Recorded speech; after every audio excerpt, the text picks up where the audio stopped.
Quick little story time. I'm going to make this sweet, simple, and to the point. In 2020, there were three masculines who tried to rob me. They tried to enter my apartment. God is good because I caught these gentlemen sawing the door off of my apartment complex, and I looked out. They had a U-Haul truck with the ass faced in like inward, whereas though they would break the door down, run up the steps, and put me in through the back of that truck. Now, that experience messed me up a lot. Reason being is because I don't know who did it, and that was in the midst of somebody also lacing my weed up. That's why I stopped smoking. Somebody laced my weed up, and they had me like confused and in a daze, and that shit had me messed up for about 2 years. My mom had reached out to her cousin and asked her, can I stay at her place or whatever the case may be, and I was renting from her. That's the time that I wrote my book. They referred me to a woman who wrote my book. She was an Aquarius woman. She was very cunning, added me on Facebook, got her number. So I wound up seeing her, like the things that I was talking about on my Facebook channel. She started taking my messages and putting them on YouTube. And months later, I caught a glimpse of like my books on Amazon and all over the world in Spanish, all types of shit, y'all. And it was being advertised on Yahoo. And I called Yahoo, and nobody couldn't tell me who paid to have the book advertised. So somebody like got all of my money off of that too. Now, moving forward, while I was staying at my aunt's house, everything started missing. My diploma, my checks that I was getting at the house was missing. Everything, all my mail, everything was being stolen. And basically, I don't know who was stealing the money, but it had to be somebody in the family. They had me signing papers and shit I ain't know nothing about, wouldn't give me copies to my leases. It was just a lot of shit going on, y'all. And in the midst of it, somebody came and put some shit in my wine and tried to have me messed up again.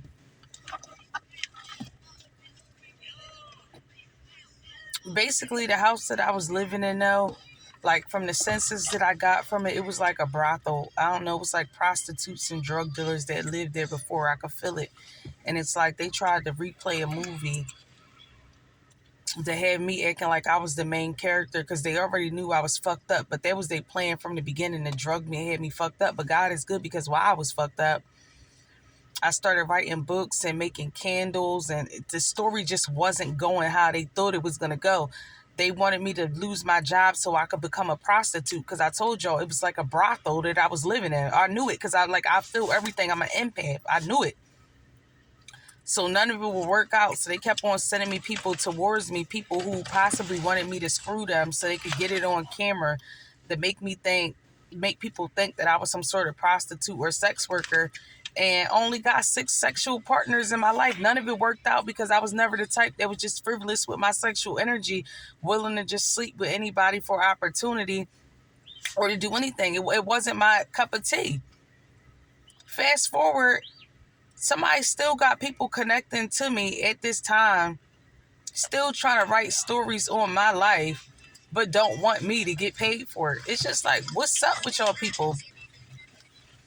Our God is an awesome God, but our God is also a God of wrath and anger. And there are going to be a lot of changes in you guys' lives because you guys have exploited me and you guys have done the most. And you guys know that I was drugged and you guys know that I was down.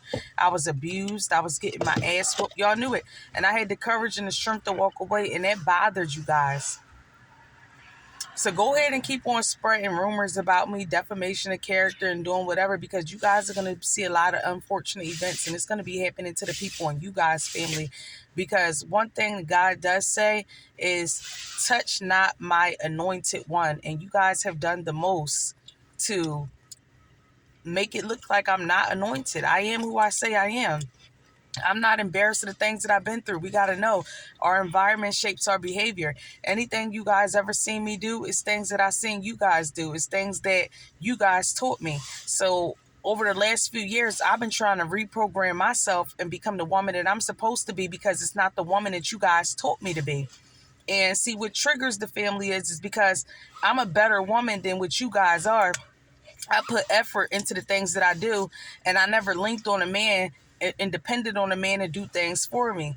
That's why the man always gets mad and the man tries to take back from me, because he thought that I was going to put into something for something. That's not what I'm willing to do. Energy is reciprocal. That's the thing. And to all my masculines out there who think that they have the power and the control, the Most High says a man who finds a wife finds favor. That's why all these men running around doing God knows what, they're not favorable with what they're doing, because the Most High doesn't support it. But that's all I'm saying, is that people out here trying to get paid off of people's life stories, and they're making mockery and fun and jokes. But you guys have daughters, and you guys have moms, and you guys have sisters, and so you never know where that energy is going to have a boomerang effect. That's all I'm saying.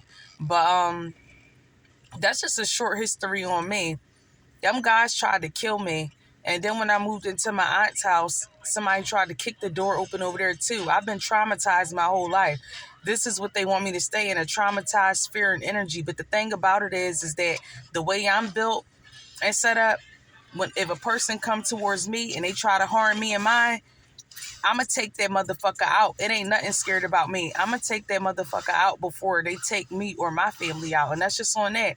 So, y'all mean, go ahead and keep on sending people towards me. And they all going to be walking around sad, because that's the thing. I'm not going out sad. I already been sad. I ain't going out sad no more.